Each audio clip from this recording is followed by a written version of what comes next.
समजा एक व्यक्ती हातात धारदार चाकू घेऊन तुमच्यावर वेगाने धावून येते आणि थेट तुमच्या गळ्यावर वार करण्याचा प्रयत्न करते। या अत्यंत भयंकर आणि थरकाप उडवणाऱ्या झटापटीत तुम्ही स्वतःचा बचाव करता, तुमचा शर्ट चाकूने फाटतो आणि सुदैवाने तुम्ही तिथून जिवंत पळून जाण्यात यशस्वी होता। पण या घटनेनंतर जर न्यायालयानं केवळ कायद्याचं पुस्तक समोर ठेवून असा तर्क मांडला की चाकूने केवळ शर्ट फाटलाय, शरीराला कुठेही जखम झाली नाही किंवा रक्तही आलं नाही, त्यामुळे हा हत्येचा प्रयत्न नसून केवळ कपडे फाडण्याचा किंवा साध्या मारामारीचा गुन्हा आहे, तर तुम्हाला किती मोठा धक्का बसेल।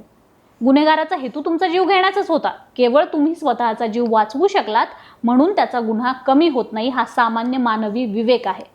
दुर्दैवाने कायद्याच्या अशाच कोरड्या आणि तांत्रिक व्याख्या जेव्हा एखाद्या मुलीच्या सुरक्षेपेक्षा आणि तिच्या सन्मानापेक्षा मोठ्या मानल्या जातात, तेव्हा न्यायव्यवस्थेच्या मूळ उद्देशावरच प्रश्नचिन्ह निर्माण होतं। वर्ष 2008 मध्ये पाटणा येथील एका फोटो स्टुडिओमध्ये एका फोटोग्राफरने निष्पाप मुलीची छाती दाबली, तिची सलवार काढण्याचा प्रयत्न केला। खालच्या न्यायालयानं त्याला बलात्काराचा प्रयत्न केल्याप्रकरणी शिक्षाही सुनावली, पण हायकोर्टाने हा निकाल फिरवत केवळ विनयभंग असल्याचा निर्वाळा दिला। आता सर्वोच्च न्यायालयानं या संवेदनशील विषयात हायकोर्टाच्या टिप्पणीवर कडक शब्दात नाराजी व्यक्त केली आहे। परंतु जेव्हा याच कायद्याच्या तांत्रिक व्याख्या आणि कोरडी कलमं एखाद्या पीडित मुलीच्या मानसिक आणि शारीरिक वेदनांपेक्षा मोठ्या मानल्या जातात ना, तेव्हा न्यायव्यवस्थेचा उद्देश काय आहे असा निर्माण झालेला प्रश्न सगळ्यात मोठा असतो। एका सत्य घटनेच्या माध्यमातून आज आपल्याला कायद्याची तांत्रिक बाजू आणि मानवी संवेदनशीलता समजून घेण्यासाठी हा व्हिडिओ शेवटपर्यंत पाहावा लागेल। आणि अजूनही तुम्ही कार्यारंभला सबस्क्राईब केलं नसेल तर आत्ताच ते करून घ्या। नमस्कार, मी अनुजा आणि तुम्ही पाहताय कार्यारंभ। ही कहाणी सुरू होते वर्ष 2008 मध्ये। बिहारमधील एका छोट्या शहरात राहणारी एक सामान्य मुलगी आपल्या वडिलांसोबत एका फोटो स्टुडिओमध्ये जाते। तिचे वडील बाहेर थांबतात आणि ती फोटो काढण्यासाठी आत जाते। एका सुरक्षित वातावरणात वडिलांच्या उपस्थितीत गेलेल्या त्या मुलीसोबत स्टुडिओच्या बंद खोलीत जे घडलं त्याने केवळ तिच्या शरीरावरच नाही तर तिच्या आत्म्यावरही कधी न पुसणारे घाव केले।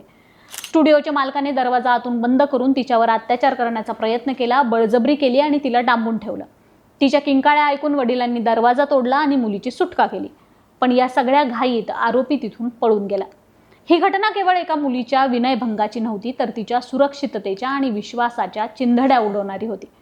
इथूनच एका निष्पाप मुलीच्या आणि तिच्या कुटुंबाच्या अशा प्रदीर्घ संघर्षाला सुरुवात झाली, ज्याची कल्पनाही अंगावर काटा आणणारी आहे। गुन्हा घडल्यानंतर सामान्य माणसाला वाटतं की पोलिसात जाणं आणि तक्रार करणं सोपं असतं, पण या मुलीला पहिल्याच दिवशी व्यवस्थेच्या उदासीनतेचा सामना करावा लागला। पोलिसांनी सुरुवातीला FIR नोंदवण्यास नकार दिला, ज्यामुळे गुन्हा नोंदवायला एक दिवस उशीर झाला। हा एक दिवसाचा उशीर पुढे जाऊन तिच्या न्यायाच्या वाटेत किती मोठा अडथळा ठरणार आहे याची पुसटशी कल्पनाही त्या कुटुंबाला नसेल। कनिष्ठ न्यायालयात 5 वर्ष हा खटला चालला आणि अखेर 2013 मध्ये न्यायालयानं आरोपीला बलात्काराच्या प्रयत्नाचा आणि बेकायदेशीरपणे डांबून ठेवण्याच्या प्रकरणात दोषी ठरवून 3 वर्षांची कठोर शिक्षा सुनावली। त्या क्षणी कदाचित त्या मुलीला आणि तिच्या वडिलांना वाटलं असेल की आपल्याला न्याय मिळाला, पण हा तर केवळ एका मोठ्या संघर्षाचा पूर्वार्ध होता। आरोपीनं कनिष्ठ न्यायालयाच्या निर्णयाला उच्च न्यायालयात आव्हान दिलं आणि त्यानंतर सुरू झाला तब्बल 13 वर्षांचा प्रदीर्घ, मानसिकदृष्ट्या खचवून टाकणारा कायदेशीर वनवास।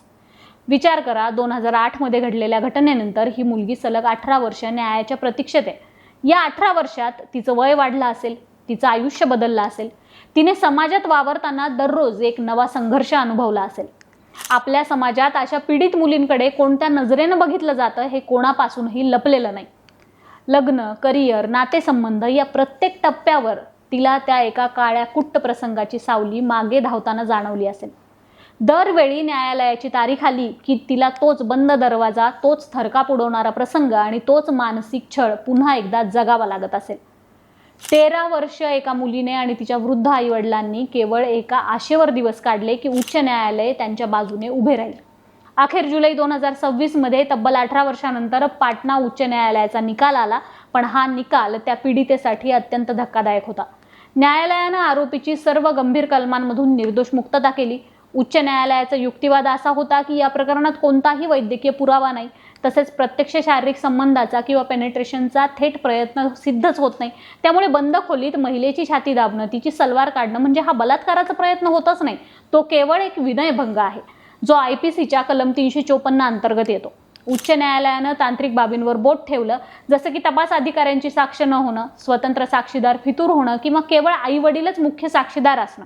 कायदेशीर आणि तांत्रिक दृष्टिकोनातून हा निर्णय प्रक्रियेला धरून असेलही, पण एका पीडितेच्या नजरेतून पाहिल्यास या निकालाने तिच्या 18 वर्षांच्या लढ्यावर पाणी फिरलं. बंद खोलीत एका मुलीचे कपडे ओढणं, तिच्यावर बळजबरी करणं याला केवळ तांत्रिक पुराव्यांच्या अभावामुळे कमी गंभीर गुन्ह्यात बदललं जाणं हे कोणत्याही महिलेच्या आत्मसन्मानाला तडा देणार आहे. 18 वर्षे ज्या न्यायाच्या आशेवरती जगली तो न्याय एका झटक्यात तांत्रिक व्याख्यांच्या जाळ्यात अडकून पडला. जेव्हा इतक्या गंभीर आणि हिंसक घटनेला तांत्रिक आधारावर सौम्य मानलं जातं तेव्हा पीडित मुलीची मानसिक अवस्था काय झाली असेल. तिला वाटलं असेल की कायदा केवळ कोरड्या पुराव्यांची भाषा समजतो. पीडितेच्या अश्रूंची, तिच्या मानसिक त्रासाची आणि तिच्या उद्ध्वस्त झालेल्या विश्वासाची किंमत कायद्याच्या पुस्तकात नाहीये. अशा निर्णयांचे दूरगामी परिणाम समाजावर होतात. महिलांचा न्यायव्यवस्थेवरील विश्वास डळमळीत होतो. त्यांना वाटतं की प्रदीर्घ कायदेशीर लढाई लढण्यात काहीच फायदा नाही आणि यामुळे गुन्हेगारांचं मनोधैर्य वाढू शकतं. परंतु न्यायाच्या या अंधारात अजूनही आशेचा एक किरण जिवंत होता. जेव्हा हे प्रकरण सर्वोच्च न्यायालयात पोहोचलं तेव्हा सर्वोच्च न्यायालयाचे सरन्यायाधीश सूर्यकांत आणि त्यांच्या खंडपीठाने पाटणा उच्च न्यायालयाच्या या तर्कावर तीव्र आक्षेप घेतला आणि तीव्र नाराजी व्यक्त केली. सरन्यायाधीशांनी अत्यंत स्पष्ट आणि कडक शब्दात फटकारलं की न्यायाधीशांनी संवेदनशील असलं पाहिजे. कायदेशीर तपासणी करताना आणि कलमांचा किस पाडताना न्यायाधीशांना केवळ कोरड्या कायदेशीर चौकटीत न अडकता अत्यंत संवेदनशील पद्धतीने आणि सखोल विचार करूनच विषय हाताळला गेला पाहिजे याकडे लक्ष दिलं गेलं पाहिजे. न्यायाधीश कोणत्याही सखोल संशोधनाशिवाय आणि कायदेशीर संवेदनशीलता न बाळगता निर्णय देत असल्याबद्दल त्यांनी आश्चर्य व्यक्त केलं.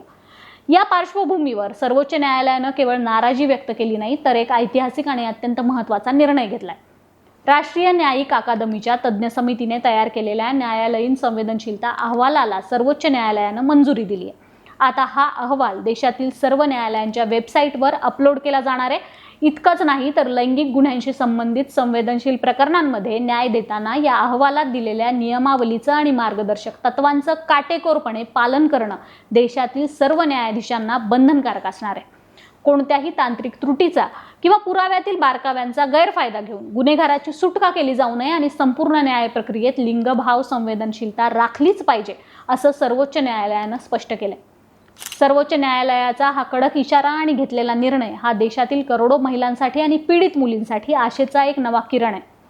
कायदा हा अंधळा असू शकतो पण न्याय देणाऱ्या न्यायाधीशांचे डोळे आणि मन संवेदनशील असलं पाहिजे.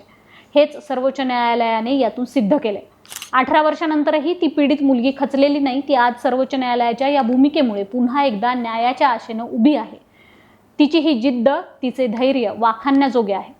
कायदा हा समाजाच्या रक्षणासाठी आहे, तो गुन्हेगारांना तांत्रिक पळवाटा शोधून देण्यासाठी नाही. हा संदेश या निमित्ताने संपूर्ण देशात गेला पाहिजे. थोडक्यात सांगायचं तर सर्वोच्च न्यायालयाला हे स्पष्ट करायचं आहे की न्यायाधीशांनी केवळ चाकूने त्वचा कापली की नाही हे तांत्रिकदृष्ट्या न पाहता हल्ला करणाऱ्याचा हेतू काय होता आणि बंद खोलीत त्या मुलीवर काय बितले असेल या मानवी संवेदना लक्षात घेऊनच न्याय दिला पाहिजे. तांत्रिक त्रुटींचा फायदा घेऊन अशा गंभीर गुन्ह्यात गुन्हेगारांची सुटका होता कामा नये असं यातून सुचवलेलं आहे. बाकी या संपूर्ण प्रकरणाबद्दल तुमची मतं आम्हाला कमेंट बॉक्समध्ये नक्की लिहा. कार्यारंभावर नवे असाल तर सबस्क्राईब करा, व्हिडिओ लाईक करा, शेअर करा. कार्यारंभ डिजिटल या आमच्या फेसबुक आणि इन्स्टा पेजला फॉलो करा. धन्यवाद.